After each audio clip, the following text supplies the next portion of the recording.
Welcome back, guys. We've done the first 5 cards of the top 10 cards of the standard that's leaving us, Pre-Ravnica, and I'd like to talk to you guys about my other 5. First one is going to be tough to say, but I have to go with Mirren Crusader. I did a couple white decks, like White Weenie, Mono White Humans, a little bit White Red Splash.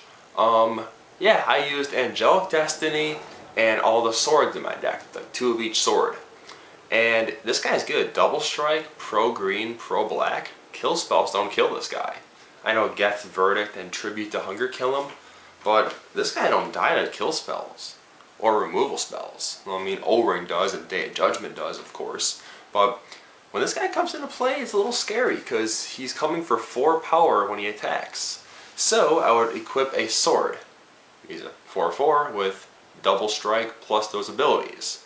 Then you play Angelic Destiny. He's a 8/8 flying double strike.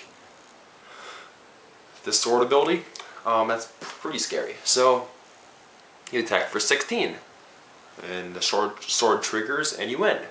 I actually had this guy out with all 3 swords and an Angelic Destiny.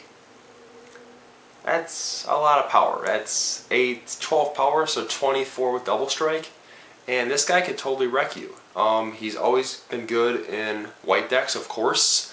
And he's always been good against anything that has black or green. Even red decks had trouble with this guy. Even though you could just shock him or galvanic blast him, he still was in effect. War and Peace, $50. This guy was a beast. Number 7. It's tough to look at these 4 cards and pick one, but I'm going to have to pick Phyrexian Metamorph. At first, when New Phyrexia came out, we went for some packs. Packs were good, we pulled 2 of these. I was like, oh, this card sucks, I'll give it to you for free. And my other friend's like, yeah, this card sucks, here you go for free. Oh, Max Metamorph him, he's only 3 mana copy target creature or artifact, and you could pay 2 life or 2 mana to make it 4 mana. But he's a clone that could be used in any deck possible. That must be terrible, right? At first I thought it was terrible, but you know what? This card is like, who doesn't use Phyrexian Metamorph? It's like a must-have in most decks. Kills legends, makes big things, copies whatever you want. Copies Obliterator, copies of Batterskull, whatever. This thing is madness. It's good against Frights, it's good against Wolfrun, even though you're a turn behind. Who cares? It's 3 mana plus 2 life. And this thing was devastating in Zombie Pod. I loved it in Zombie Pod. But this thing right here, it's going to be gladly missed. It's very fun to use. Excuse me. And it's very versatile. It'll be used in other formats, I'm sure, but Phantasmal Image will probably take that spot because it's way better. But still, Phyrexian Metamorph, you'll be gladly missed. I'll keep this card forever and ever and ever. I love New Phyrexia. Prevail. Okay, we got 3 cards to go. I'm gonna have to go with Wormcoil Engine. I picked these guys up for $2 a piece. 2 from this place downtown in Chicago where I live. $2 for the promos. I'm like, this card must be terrible. It's only $2, but it's a must-have in a Tezzeret deck, which was my first tournament deck. Actually, my second, because I used a core deck. You know, the core, the creature type. What a joke. It was pretty fun though. Wormcoil. 6 for a 6/6 Death Touch lifelink. It dies. You get those 2 aspects cut in half. That must be pretty bad. But man, the promo, that's a good promo for frickin' free. That's, you kidding me? Now you get like a Ravenous Demon.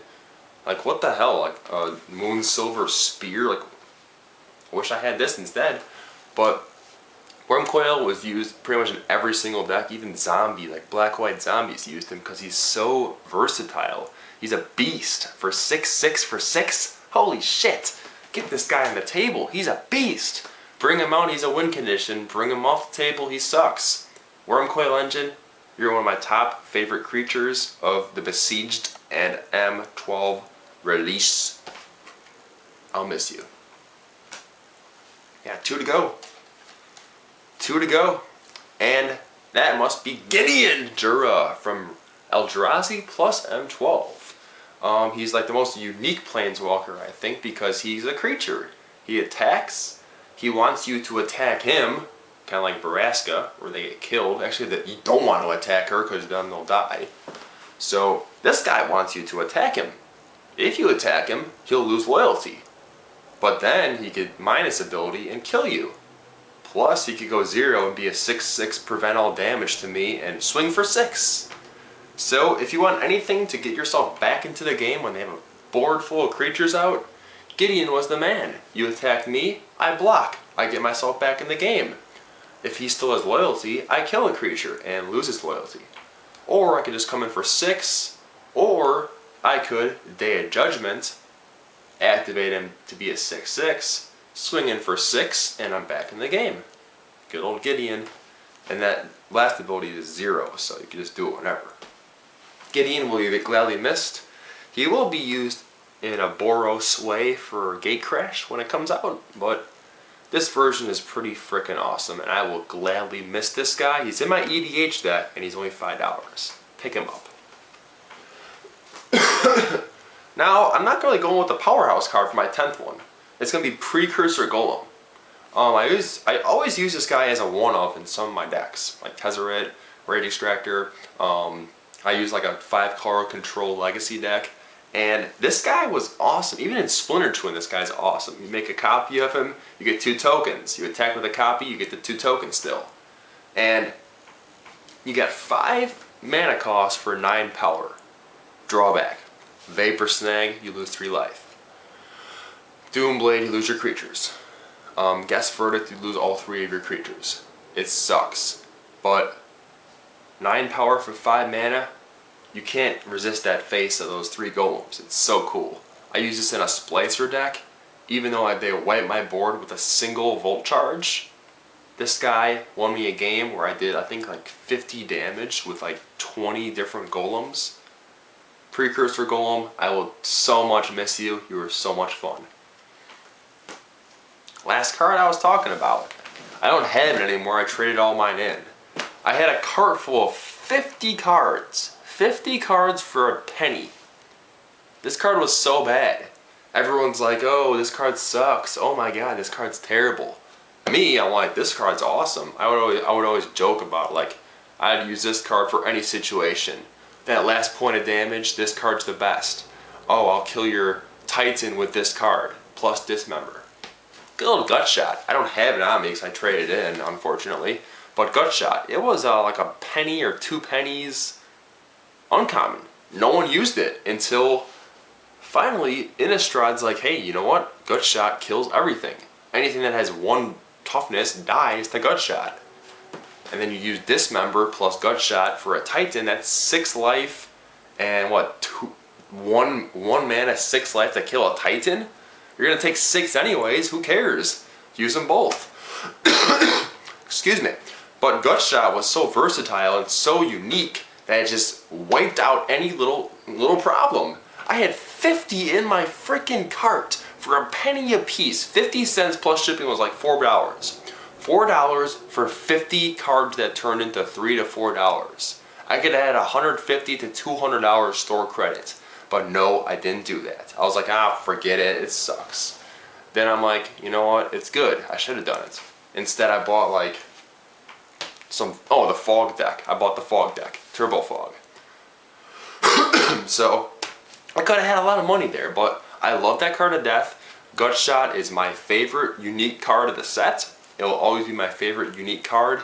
It's just a funny card, and it's always going to be fun. I know I said fun a lot. But still, catch you guys later. Hopefully you enjoyed my 2-part video. Hopefully you enjoyed my cards. And hopefully you guys could respond to this video with your favorite cards and show me what you like the best out of the Pre-Ravnica release. But when Ravnica comes out, I'm already knowing what I'm doing. Sad to say I never was a blue-white player, but Geist, I got 4 of them, so they caught my attention. So, I'll catch you guys later. See ya.